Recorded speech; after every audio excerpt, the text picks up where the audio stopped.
want to talk about 9/11 media during the attack because I feel like there wasn't necessarily narratives trying to get across because this whole country was freaked out at that point. So when the attack was happening, I feel like everyone was just in fact find mode, just trying to like figure out like what the hell was going on. Like, was this an accident? Was this just some drunk pilot who accidentally crashed into the World Trade Center? Like, what is going on? Right. So I feel like 9/11 media kind of gets a pass. No journalist had really ever covered an event like that in the live moment, right? Like this was a crazy, crazy thing that had never happened before. I 100% get that. There is, yeah, so I'm not going to insult the media that was covering 9/11 in the days after and in the day of, right? Because at that point, I mean, you're just trying to do what you can as a journalist because you have your own emotions and you also are trying to cover this horrible worldwide tragedy. So pass, completely get the pass. I'm talking about the media after the fact. It's been 20 years since this attack has taken place, and there have been movies that have come out about it, obviously documentaries that have come out about it, and I'm really, really critical of a lot of the 9/11 media that comes out. Okay, but positive. There was this documentary that was recently released on Netflix. Like I'm talking like 3-4 days ago, and it's called like the Turning Point, the War on Terror, or something like that. If you look it up, you'll find it. It was one of the first pieces that I really thought covered 9/11 and then also covered the follow-up very fairly. I thought it wasn't biased, in my opinion. I thought that I think in the midst of it, you may think it's biased. You may think it's pro-America, but as the whole documentary envelops, it's 5 episodes, you start to realize that they give a fair point. They give fair points. They give fair points on both sides, which is, I think, what we have to look for in media. So I thought this documentary was really good because a lot of 9/11 media is very pro-America. I mean, a lot of the TV movie documentaries that I've watched, a lot of the Nat Geos of the world, the, I don't know, just I feel like most 9/11 media is like, oh, George W. Bush did what he could and credit to the Republican administration. I'm not even trying to get political here, dog. I'm not even trying to get political because George W. Bush, like, yeah, I get it. It was a first for everybody, right? It was a first for journalists. It was a first for, reporter, or sorry, it was a first for reporters. It was a first for politicians. It was a first for everyone. No one had seen something like this. So yeah, if there's some mistakes, like I am all for that, right? Like I get that there's going to be mistakes because it's the first time you're ever handling a situation like this. But I think with the media after the fact, I mean, it's been 5-10 years, right? And these things get released. And I'm critical of it because it portrays this very positive American narrative that like everything that they did was so right and correct, which it wasn't. It wasn't right. You do a little more research, you realize like, no, like Bush was wrong in a lot of areas. Cheney was wrong in a lot of areas. This country was wrong in a lot of areas. That's why I'm critical of 9/11 media. It's not necessarily like, I feel like there definitely is credit to be given on both sides.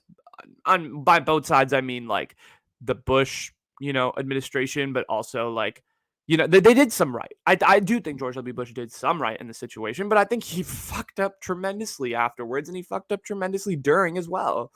But the media has always tended to side with Bush when it's come to 9/11. I saw this narrative like recently. So this movie Vice came out like 2-3 years ago, back in 2018, I want to say. And that movie is just completely anti-conservative. So that was like the first narrative that I'd seen when it came to 9/11. The movie is not about 9/11, but it does cover. The movie is about Dick Cheney, so it tends to drift in the direction of 9/11. So the movie the movie is hella anti-conservative. And they basically, I mean, the way that they cover how Dick Cheney and George W. Bush ran 9/11 was awful. I mean, it was awful. It truly did not portray, I feel like, what actually happened in the White House. It was very much just this like liberalized version of it, which was like, oh my God, the conservatives completely messed up, which like, yeah, they did mess up, but like also like, what would you have done, Al Gore? Like, I'm pretty sure Al Gore would have done, something similar. So yeah, I feel like Vice is the best example of the anti-conservative narrative, which is something that I've seen recently. I mean, most obviously with Vice. And And then like the movies, I guess, that have been made on 9/11 are also like pretty trash. Most of them are like television movies, so they're not like great or anything, you know. It's just kind of like your classic like uh attempted heroism and like, you know, trying to cover it in the best way that they know how, but you know, there's not great movies. I feel like 9/11 isn't a great subject great subject to write a film on. Like you know, I feel like it's not necessarily like the best thing to like be like, oh, you know, like I want to write a movie on this. Probably because the American media that, you know, or American media consumers who are like, you know, are your demographic at the end of the day are probably not really into that. Because this country is very sensitive when it comes to 9/11. And yeah, I feel like if you have a different take or if you do something wrong or this, that, or the other, like the whole movie is, yeah, it's just not a great subject to write a movie on, in my opinion, because I feel like it'd be really poorly received. And I feel like the movies that have been written on 9/11 have been pretty poor, in general. So that's why you have documentaries, which I like and I think are done really well. And this was like the Netflix documentary was the best one because I mean they actually got guys in the Bush administration to be on the interview. And so that was cool. So I definitely recommend that documentary on Netflix if you want to go watch. But the media after the fact with 9/11 has had narratives, is my point. And why? Like why do we have to have narratives? Like that's I just don't understand it. But you know, to each their own, I guess. So I mean, you talked about the media, and obviously the attack happened, and pretty much everyone knows what happens in the attack, right? 4 planes crash. Two planes hit. One hits the North Tower. American 11 hits the North Tower, and United Airlines Flight 175 hits the South Tower. American 77 hits the Pentagon, and then Flight 93 was attempted. Well, they say that it was either headed towards the Capitol or the White House, most likely the Capitol building.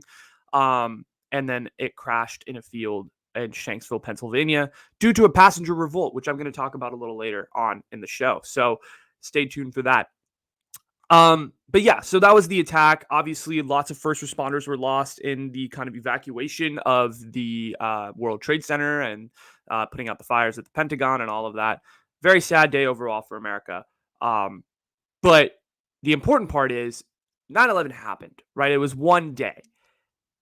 So how is America going to follow up from it?